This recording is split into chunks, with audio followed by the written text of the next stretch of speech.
Not too much traffic in downtown Shenandoah today. In fact, it was kind of a ghost town. Many residents chose to stay home. In an interview on KMA's Morning Line program, Shenandoah Mayor Roger McQueen says the city's snowplows were among the vehicles that did get out in the frozen tundra. Oh, right now, it's a pretty light snow. It's not heavy or wet by any means. And so the streets that I were on, that the guys have already been out and been on them. They'll continue to be on them the rest of the day as this continues.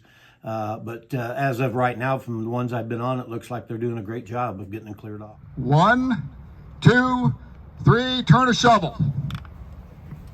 Let's give some applause to these folks.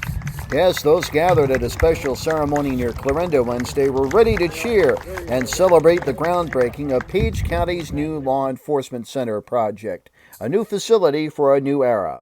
This is just a mound of dirt now, but in the coming months, this spot here on the Page County farm south of Clarinda will be transformed into a new law enforcement center, jail, and sheriff's office to serve a new era of law enforcement in Page County. Page County Supervisors Chair Judy Clark was among those thanking the voters for approving a $16.7 million bond issue in November 2023, making the project possible. I can remember as far back as the 1980s talking about the need for a new jail, and into the 1990s talking about the need for a new jail, and again into the 2000s and the 2010s talking about the need for a new jail, and it kept being put off. A jail isn't something we necessarily want to have, but it's something we're mandated to have for the protection of our citizens. And instructors at Shenandoah High School recently walked out of the building.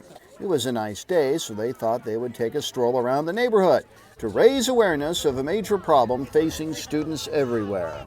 Back in October of last year, high school officials announced the Hope Squad. Based on a national program, it's aimed at suicide prevention and mental wellness, with the goal of helping kids through tough times. As part of that effort, the entire student body was invited to take a walk outside the high school Friday afternoon as part of the first ever Hope Walk. Enjoy the weather, guys. Have good conversations. We'll go down, like I said, we're going to go down Pioneer all the way to Center and then come back up the backside of the high school. All right? We'll get started. High school principal Ty Ratliff, high school counselor Bailey Camp, and at-risk interventionist Natalie Denton organized the walk, along with members of the Hope Squad, a program featuring peer-to-peer counseling designed to stem the tide of youth suicides. After a summer without a pool, Shenandoah residents are once again making a big splash. There he goes. Last year at this time, the Wilson Aquatic Center was empty. There were no kids, no parents, no lifeguards. Nobody was around because the pool was closed due to the need for extensive repairs, plus the city's Stage 4 water conservation measures.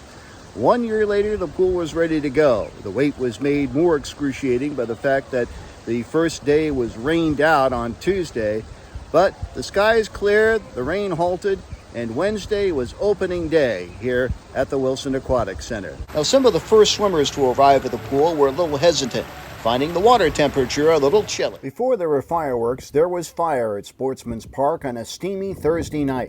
Thousands of tattered American flags were incinerated as part of the Shenandoah American Legion Post flag retirement ceremony, leading off Star-Spangled Shenandoah festivities. Shenandoah's American Legion Color Guard saluted one of the dilapidated flags.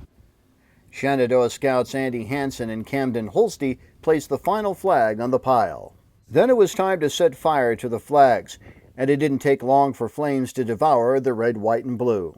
Legion spokesman Dennis Nance says the ceremony was the culmination of a year's worth of flag collecting. Now, this is how it looked and sounded from this reporter's front porch at around 3:30 this morning, about the time the storm rolled into the community. High winds caused trees to rock back and forth in our back porch. Fortunately, we got off with only smaller debris in our driveway. This large star that was on the front of our house ended up in our driveway, though. Other residents were not as lucky, as tree damage was all over the place in Shenandoah. Tree damage was extensive along Clarinda Avenue, including at this location. This tree was shattered in Garfield Park. Streets near the park were blocked because of trees, a common sight throughout the community this morning. Another common sight, Mid-American energy crews scattered out around the community repairing downed power lines. Some trees weren't toppled, they were actually split in two. 960 KMA in Shenandoah. It all began early Saturday morning when Shenandoah's fire department staged its traditional pancake feed in front of the KMA studios, echoing Earl May's Jubilees that drew thousands of visitors to Shenandoah in the station's early days. About 625 people were served by the free pancake feed. Some of the station's legendary figures began arriving, like former farm director Tom Beavers.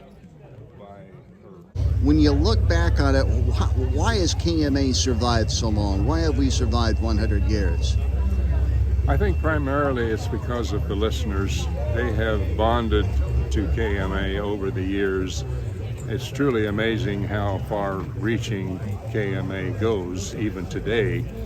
And I think that's the main reason that people still believe in KMA. Other KMA legends like Dean Atkins were guests during a live 2-hour 100th anniversary broadcast.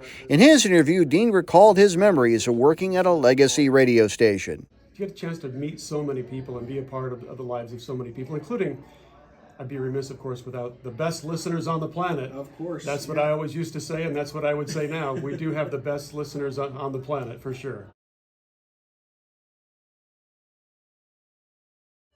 Oh, the bubbles were bubbling in the Glenwood School District Sunday afternoon, and the popcorn was popping, and the big train was rolling.